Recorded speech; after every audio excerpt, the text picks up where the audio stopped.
I'm quite sure many people have gone over this topic before, but this time it's different, because I'm doing it. That doesn't make it much different, does it? Anyway, we've all heard stereotypes about certain species.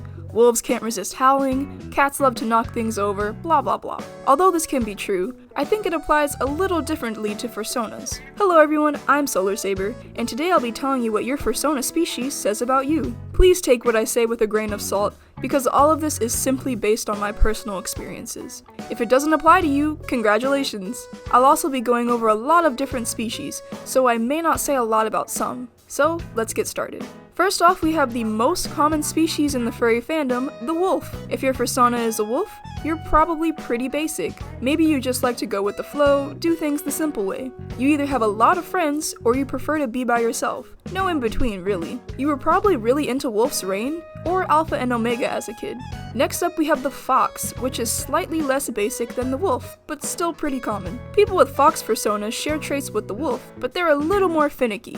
You probably have anxiety or trust issues, or both. Something tells me you're somewhat dainty. Maybe you never liked sports, and preferred to watch from the sidelines. You probably hated gym class.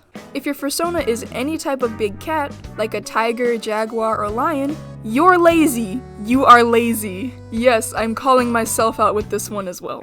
Despite your laziness, you somehow get your work done on time. You may complain the entire time you do it, but you get it done. If your fursona is a dragon, you probably have some type of collection. Maybe you collect stuffed animals, cool-looking rocks, trading cards, just something. You buy things on impulse, and may have a hard time saving your money. Bonus points if Spyro is one of your favorite video games.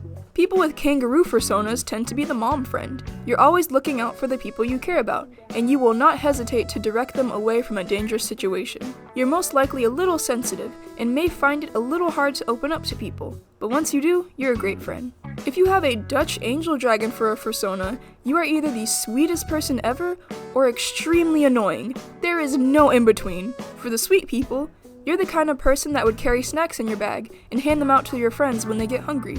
If you're the annoying Dutch angel dragon, you go around squeaking as loudly as you can at people who would like some personal space. You do not know what personal space is. If your fursona is a hyena, you're so cool. You have a great fashion sense and everyone admires it. You're the kind of person who thinks people don't like you, but that isn't true. People are just scared to approach you because you're a little intimidating. They want to be friends, trust me. They just need a little time. If your fursona is a dog, you're a people pleaser. I know that's very stereotypical, but it's just true. You might let people walk all over you like a doormat. Don't let people do that to you. You deserve better.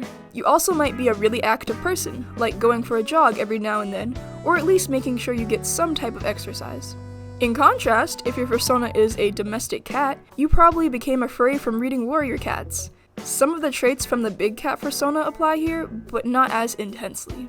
You enjoy cuddling with the people you care about, and you're absolutely not afraid to fight someone if it came down to it. Those years of pretending to be a warrior cat as a child prepared you for that. If your fursona is a skull dog, you are either a child, a TikTok user, or both. You might be somewhat edgy. I'll give it to you though. You don't really care what other people think about you, and you probably have some awesome dancing skills. If your fursona is a bunny, you definitely indulge in the whole ooh woo I'm baby aesthetic. You might be a vegetarian because of how precious you think life is. However, there is a chance you talk about people behind their backs and act like you don't by putting up a cute facade. And unfortunately, it works most of the time. Bunnies are adorable, but sneaky. If your fursona is an otter, you're similar to the bunny fursona, but you're a little more pure. You're probably really smart, and you may have a type A personality instead of type B. In arguments or disagreements, you let the other person do most of the talking before you bring them down with facts. Overall, you're a good person. If your fursona is a bird, you're a little nerdy. You probably have one show, video game, or movie that you're obsessed with and have a bunch of merchandise from it to prove it. You've got posters in your room from said show, movie, or video game. There's also a good chance you either have a section of your room or a whole room dedicated to working or gaming. You know, with the desk and the little gamer chair. If your fursona is a bear, you're extremely chill. You like to observe what's going on around you before deciding to say or do something. When you hug people, you either pick them up, squeeze really hard, or give a hard pat on the back. Either way, your hugs are pretty great. You've also got quite the sweet tooth, and you may have really liked the Seekers books or the movie Brother Bear. If your fursona is a protogen or primogen, you might be one of those I'm not like other girls people. If not, you probably saw the LED face on this species and thought, whoa, that's cool, I want that. Which is understandable. Protogen faces are pretty cool. You probably like sci-fi a lot, or you think cyborgs are really cool.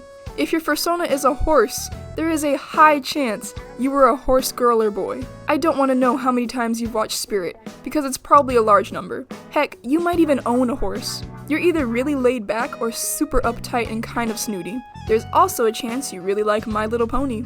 If your fursona is a raccoon, there's a good chance you are a young adult probably in your 20s. You have no idea what's going on most of the time, but that's okay because you've got a good heart. You're the kind of person that asks your friends if they're gonna finish their food, then absolutely devour their leftovers when they say you can have it. I would not be surprised if you have broken the law before. If your fursona is a deer, you're pretty. You're probably really pretty. You've got a pastel aesthetic or a muted colors aesthetic. You might have gone through that Tumblr phase where everyone was editing flower crowns onto their favorite characters. In general, you're very gentle and would rather talk things out than argue or fight. And lastly, if your fursona is a mouse, you're a lot tougher than you look. People underestimate how quickly you can solve problems or your strength in general. I mean, have you seen Tom and Jerry? My point proven. Those are all the species I'm going over this time. Was your species accurate at all? Let me know in the comments. Thank you so much for watching, and remember, shine bright!